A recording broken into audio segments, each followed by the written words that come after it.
Peekaboo! From the House of Sungo, this is Gaytopix, the only gay source for hot topics and gay news. Good morning, today is Wednesday, March 3rd, 2021. I'm your host, Poppy Sungo, the only host to bring you the latest gay and lesbian headlines and breaking news. First and foremost, I want to thank each and every one of you for allowing me the privacy and time to grieve the devastating loss of my beloved best friend, my dog BillClinton. The sheer magnitude of having someone that was in my life for 21 years and the loss of his presence is overwhelmingly painful, and it still is today. I'm constantly looking over my shoulder thinking that he's behind me, as he always was. His bed is still there. There's food still in his bowl. And his death was on January 17th, 2021 at 2:34 p.m. Just a month shy of his 21st birthday. And 3 weeks, or 3 days I should say, of the inauguration. It hit me hard, and I was completely devastated, and I didn't want to do anything. I didn't even want to get out of bed because I knew once I got out of bed, he would not greet me to say good morning or jump all over me for food or jump all over me to get outside. So it was difficult for me to even leave my bed. But as a dedicated journalist, I'm here again, so I want to thank you for allowing me the privacy and the time to grieve the loss of my baby. Most people can't comprehend the magnitude of the relationship that I've had with my dog. Most cats don't even live that long, and cats outlive dogs by a significant number of ages. A dog's lifespan is usually between 15 to 18, and a cat's life is between 18 to 20. And most cats don't even live to 20. Most dogs don't live to 20. I just didn't think it was going to happen. And it did. And it hit me hard. And whew, you see, even now it's hard to talk about. So I'm going to stay away from the topic so I can keep my composure while on camera. But I want to thank you for being patient and rejoining me live today on March 3rd for Drag Wednesdays.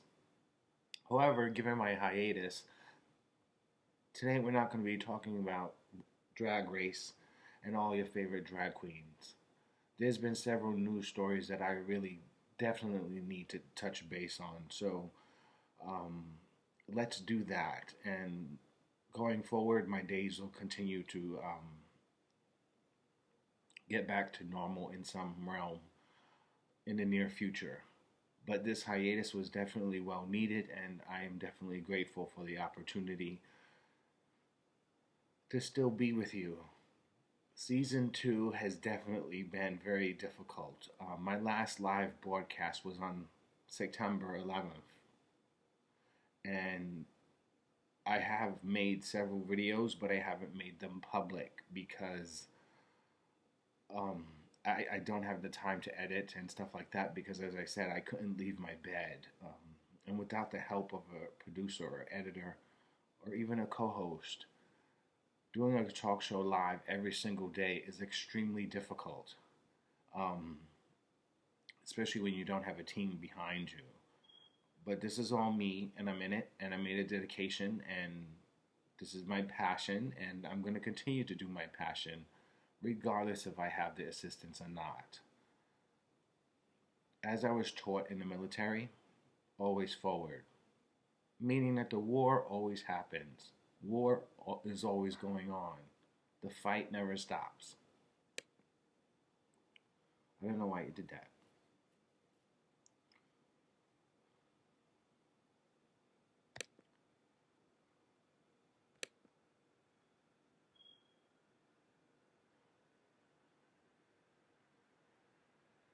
I was taught in the military to say always forward. Instead of saying hello or goodbye, we say always forward. Or even to say thank you, there's always forward. Reason why we had that motto stuck inside our head is because the war never stops. You keep moving. And so you keep moving forward, always forward. So with always forward, I'm going to continue on with my live reports going forward until my season ends in June. Again, thank you for watching, and thank you for being loyal enough to stick around and give me my time to grieve. I'm very humbled by the act of compassion. It's unfortunate I haven't received any well wishes given the pleas that I've made public on social media, but that's okay because my privacy was more important, but a well wish could have gone a long way. A simple act of kindness, especially during this time in this pandemic, a simple emoji could have made a huge difference. But I'm not here to knock that down. I'm still here and I'm grateful to still be alive because there have been times that I've thought about committing suicide again. And I know that's not the right way because it didn't work the first time. So I'm not about to do something that didn't work the first time, So that's not going to happen. I also want to give kudos and much praise to T-Mobile. If anybody's not on the T-Mobile network, I suggest you do so now. When you're a T-Mobile customer, you're given a team of experts. There's maybe like 5 or 6 of them, and whenever you call about your phone or you have issues with your service and things of that nature, you basically call the same call center. It's your call is directed to this particular call center, and mine was in Augusta, Georgia, and there's several people within that call center that you actually speak to. So whenever I had a problem, I would always call my team of experts, and I've gotten to know a couple of them over the phone and over the past years, and one of them's name is Brittany. On the day of my dog's death, I have no family, and I don't have any friends, and I don't have anybody to talk to. I called the New York City well hotline, but it's restricted by time, and I had a lot to say, because 21 years is a really long time, and I was cut off, and I didn't like the fact that I was cut off. It's a crisis hotline, yes it is, but I guess certain situations should be allocated and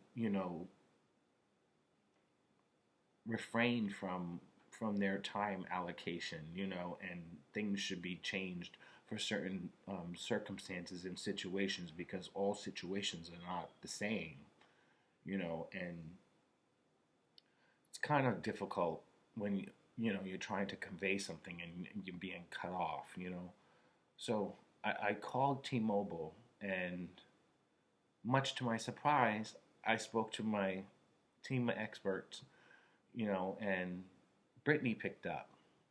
I spoke to Brittany a couple times in the past, and I always referred to her, whenever she picks up the phone and says, "Hi, it's Brittany." I was like, "It's Brittany, bitch." She's not a Britney fan, which surprised me because everybody's a Britney fan, especially with the documentary that was just released.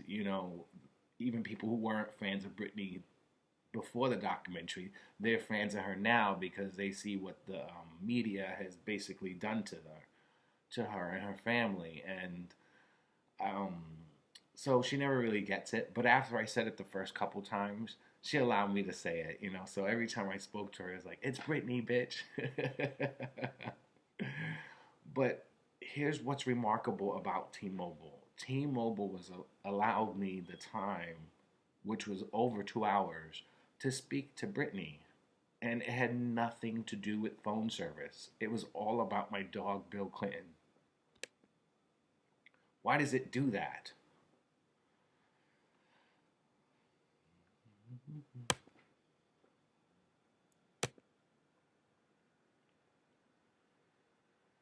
It was all about my dog, BillClinton, and I'm very grateful that Brittany allowed me that time to grieve. And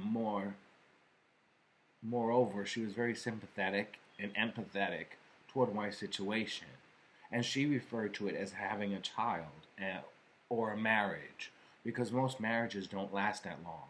And as a child, your child grows from a baby and then eventually leaves home when they go to college, i.e., at the same age, 20, 21, 18. So she understood that, and I was very grateful that somebody was on the same page as I was, to understand the amount of hurt and pain that I'm currently suffering. And this has been nothing like past experiences in my life. I've suffered a huge amount of loss, and I was homeless at one point. When I came home from the army, I realized majority of my family had passed away, and the ones that were alive didn't accept me for my sexuality and still don't, which is another stigma that people don't seem to understand. They may think that, yeah, back in the day, it's very difficult for anyone who was gay to come out because they risked homelessness or being thrown out of their homes. That still exists today. Although I was not kicked out of my house, my family essentially disowned me. And I actually have a twin, and I don't know him at all. I don't know anybody in my family. We're complete strangers. And seeing that I don't have friends, during this pandemic, I wasn't allowed to actually engage and learn how to remote, and Zoom and do all this technical stuff. So it's kind of difficult for me to even come on live because I'm not too sure of like how to do it, or even to give you the proper setting for my platform. I'm a news journalist, and I report on the latest gay and lesbian headlines and breaking news every single day of the week. But because of my hiatus and the passing of my dog, I took a break, a much needed break.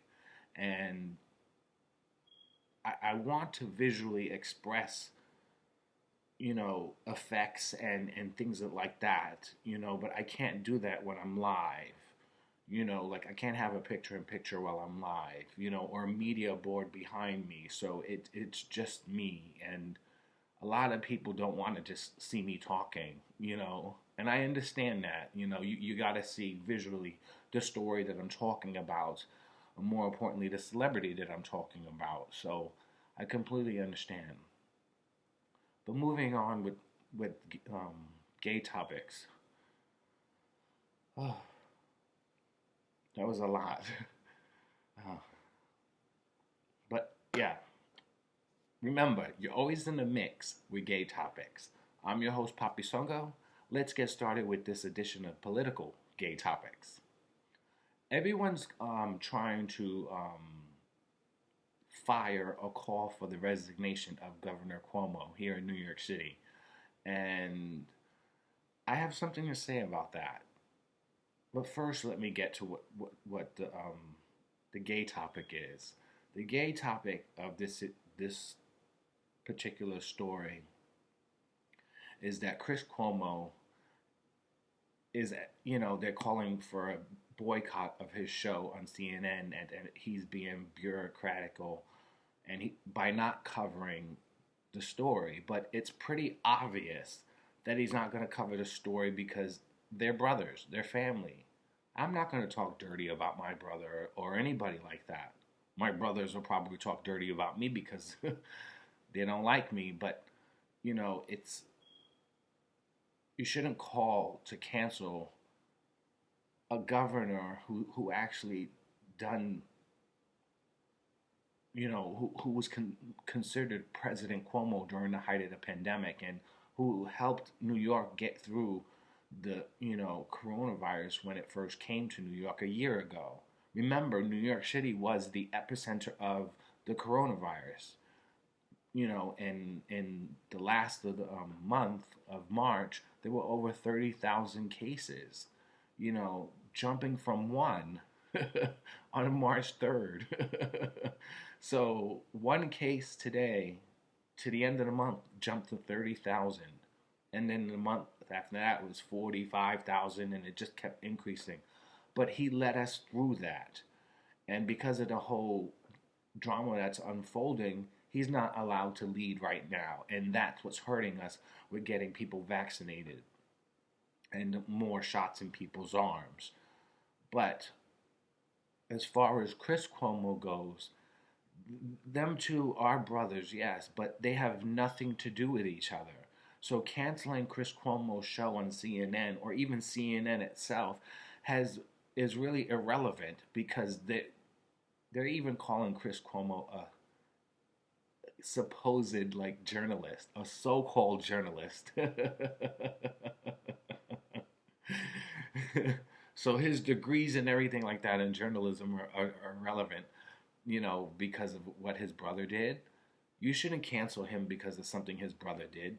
They're brothers, but yeah, they're two different people. Chris Cuomo is married with family of his own, and yeah, he's got stuff that he does on his own too, like hosting parties.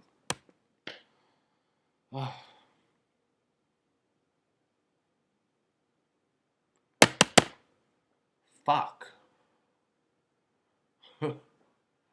Hosting mass parties, with other high-end celebrities in the Hamptons and stuff like that after testing positive for COVID, but that's nothing compared to someone who's being sexually harassed. However, my rebuttal against that is, these are just three women, and one of them claimed that he tried to kiss her after touching the small of her back. The other one said that he said sexual suggestive things to her that were misunderstood in his quote, that they were misunderstood, and he's regretfully sorry. And the other one says that same thing, that he was saying inappropriate things to her. But saying something inappropriate doesn't compare to grabbing a woman by the genitalia, or sleeping with a porn star, or anything like that. Who, the former twice impeached, disgraced president of the United States, racist in chief, I should say, has done. And there are more than 80 allegations of sexual assault and, abuse from who, and no one's taking him to court. No one's asking him to resign.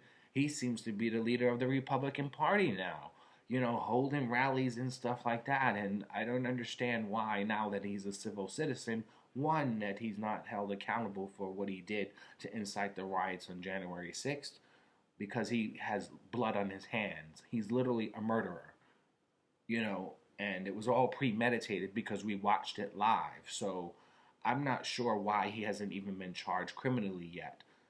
Secondly, there's cases in New York City at the Southern District of New York where they're investigating his tax returns and money laundering and faking his actual, money that he actually has, or that he doesn't have, I should say. So yeah, if you put those two eggs in a basket, which would you rather have? And think about it in this perspective, as far as all my fellow other New Yorkers. Who is going to replace Governor Cuomo? Is there anybody going to be just as good as he is? You can't say, yeah, he did undercover the nursing home deaths, but we didn't know a lot about what was going on during the pandemic. So you can't blame him for covering it up, because it would have been even more dramatic than 30,000, and people would have been going crazy. He kept us calm, cool, and collected while getting us through something that we've never been through before. So I give him credit again. I was a New Yorker when his father, Mario Cuomo, was governor, and there's so much similar in their actions and things like that, and the way they move through politics. And I don't see anybody else taking that position that will do New York service like Governor Cuomo has done. So I stand in solidarity with Governor Cuomo. Although Gaytopix does not condone sexual harassment in any shape or form, no way should anyone be sexually assaulted or, you know, discriminated against because of their race, gender, creed, or sexual orientation. That does not happen in the workplace, and it should never happen in the workplace. So calling Chris Cuomo out is wrong. Trying to get Cuomo to resign is wrong. When we all should be looking at you know who and file criminal charges against him and those 80 women. You know, I don't understand how it is that these incidences, although are, you know, something to be looked into and investigated on, they are quite minor compared to you know who, you know. So Letitia James, New York Attorney General, is going to be the lead investigator into investigating these allegations. And you know she's coming hard for everybody. I wonder if she would actually step down and become governor. Now that I think about it, she would probably be a good governor and do New York justice, because she came after Jeffrey Epstein. She's coming after you know who, you know. She's coming after the police. She's doing an impeccable job as Attorney General, and I give her kudos as well, because we want to see people like that in office, especially someone of color, and celebrating Women's History Month, a woman of color. So I give her kudos on that. Second thing I want to talk about is,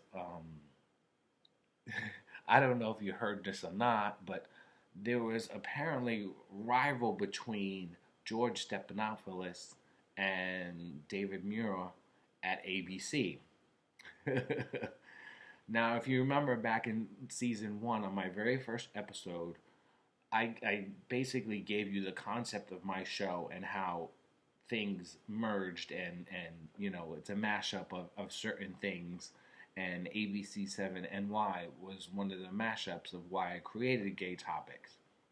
Again, my platform is not the way it wanted, because I would love to have something underneath the screen, you know, flashing across the screen, or a picture up here, you know, but it's not, you know, I don't know how to do it, and I can't do it live, so it is what it is. But she, I just lost my train of thought.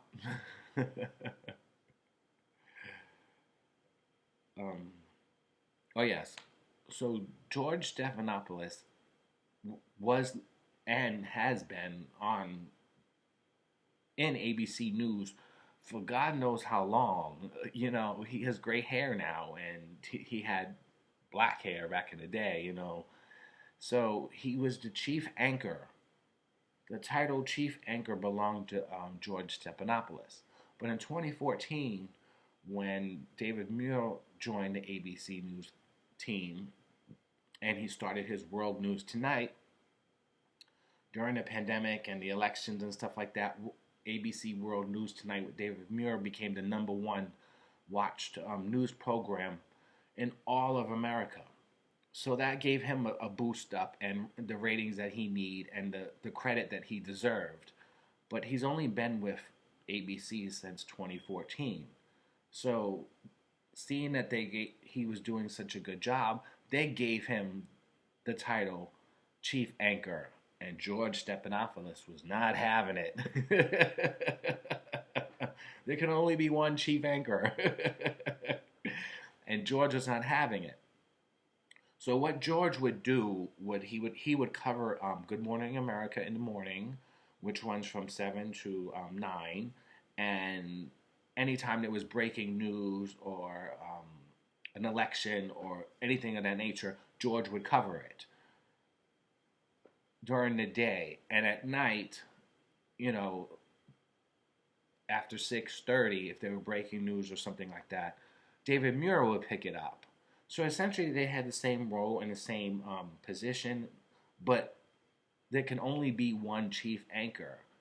And if someone's been with your company, you know, longer than the predecessor, I would think that you would give it to seniority, and George Stephanopoulos was seniority. However, George agreed to a deal.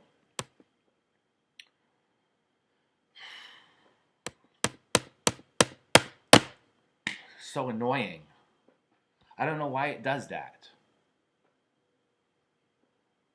So George Stephanopoulos basically agreed to stepping down from doing the breaking news and gave that position to David Muir. So now throughout the day, whenever there's breaking news or anything about election or something happening as it's unfolding, that's what I like about Gaytopix, because as things unfold, I'm able to bring it to you live. So I'm very grateful for that because I'm able to deliver the news as it's happening. So David Muir is now doing that. But George is now taking on another role. Seeing that ABC is the parent company of Disney, he and his wife, Allie Wentworth, are going to create shows to put on a Disney Plus. So in a way, George still wins, but the role of chief anchor was completely eliminated. And ABC execs were like, okay, if none of you are going to agree to or compromise on any solution, then the role of chief anchor is non existent. So there are no chief anchors. But there's still anchors. Many were even saying that George Stephanopoulos is too big of an anchor and too big of a name to be on Good Morning America. But Good Morning America is where he started, and I like Laurie Strokes. Do you remember Laurie Strokes? She used to be on ABC 7NY in the mornings until Charlene Allicott took her position, and Laurie Strokes went to Channel 5, Fox 5, to sit with Rosanna Scotto.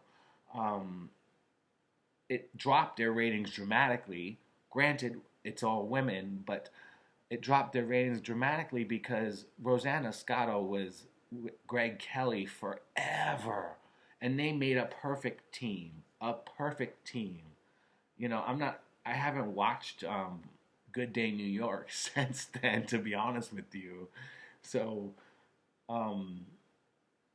yeah. So Charlene Allicott is basically took Laurie Strokes' thing, but it took many viewers by surprise because Laurie Strokes had been there for years. I think it was like 22 years she was with ABC. So for her stepping down was very dramatic. I'm like, whoa. And given what I've known, because I've actually met several of the reporters, ABC pays them really good money. So I'm not sure if Fox 5 paid her even more money, but that's usually the case when someone leaves one position to go to the next, or one job to go to next, is that the pay increases. And yes, it did work for Laurie Strode because she is now the head anchor at 6:30, replacing Ernie Anastas. So I kind of miss Ernie because Ernie was all over the TV as I grew up. He was on Channel 2, Channel 4, Channel 7, Channel 11, Channel 5, and never aged. He still looks the same. Whoever his doctor is, I want to know. But yeah, so that's what's going on in the news. As far as Drag Race goes, All Star 6 apparently is being moved to Paramount Plus on their new streaming network. There's several rumors about who's going to be on the cast.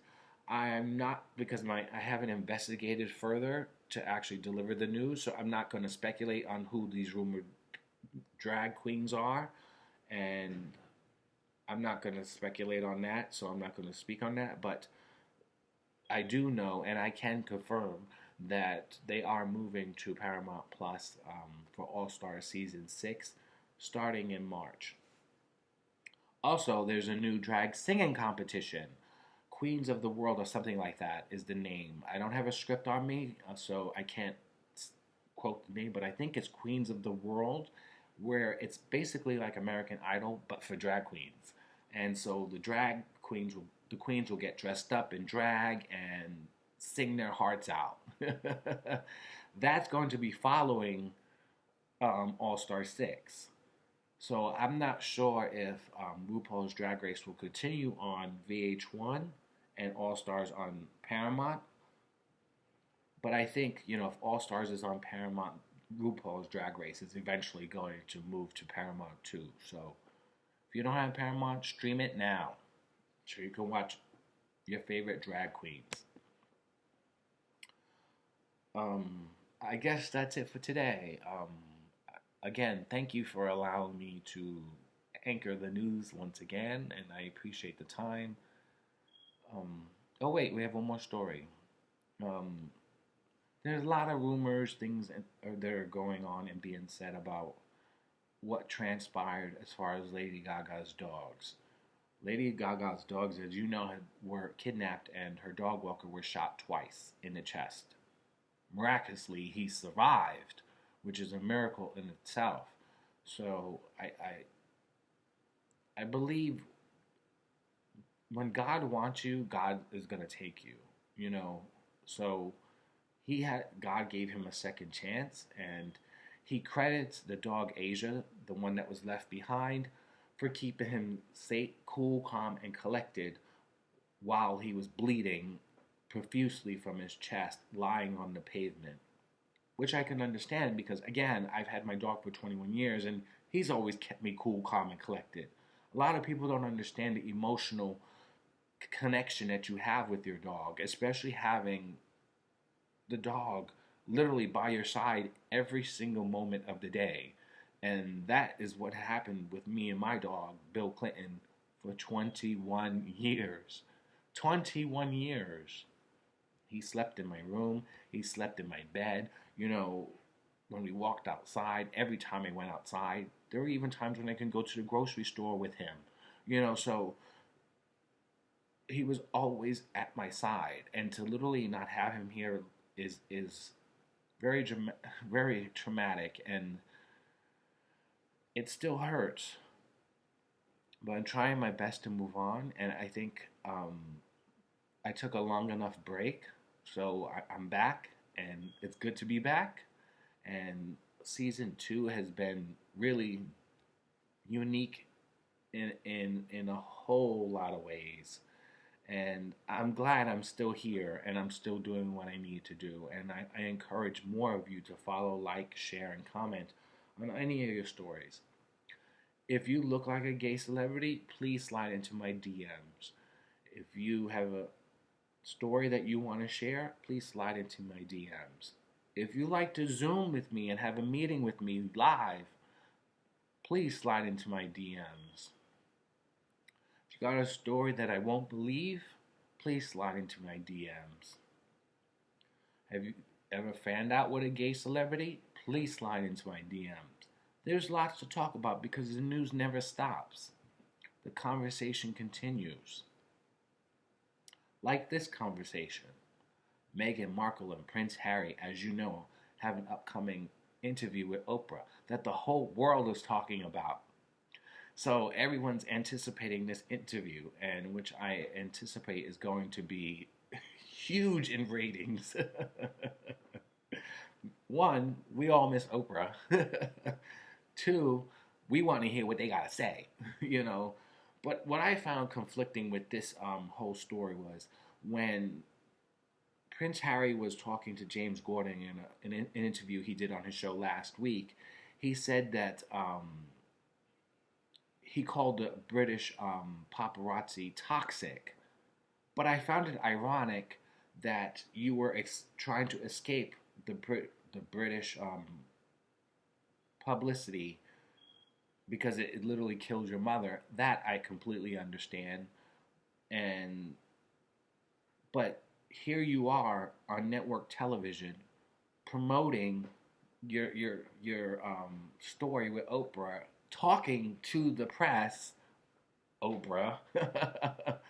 You know, even going outside and the paparazzi's outside your house where you're going to deliver food to people and doing these charities. So you're still talking and doing things in relation to being a royal. So I'm not sure. Like, people are saying that he left the throne to become a Hollywood star and he's no longer considered a prince, but you can he may not be a prince in the UK, and Meghan Markle may not be a duchess in the UK, but here in America, we can do it, and we can call him Prince Harry. Or as Meghan so notably called him, Haas, which I think is a really good name. It's a cute pet name. Um, so yeah, I found that remarkable. But everybody's anticipating this interview, and I can't wait to bring you the highlights of the interview on Monday. But that's it for Gaytopix. I want to thank you again. Please like, share, and subscribe to my YouTube channel. Please send me emails, anything like that. Please engage with me. I'm always here to talk. 24 hours a day, 7 days a week. Remember, you're always in the mix with Gaytopix. It's good to be back. I'm your host, Papi Sungo, the only host to bring you the latest gay and lesbian headlines and breaking news. Until then, have a blessed day. Bye.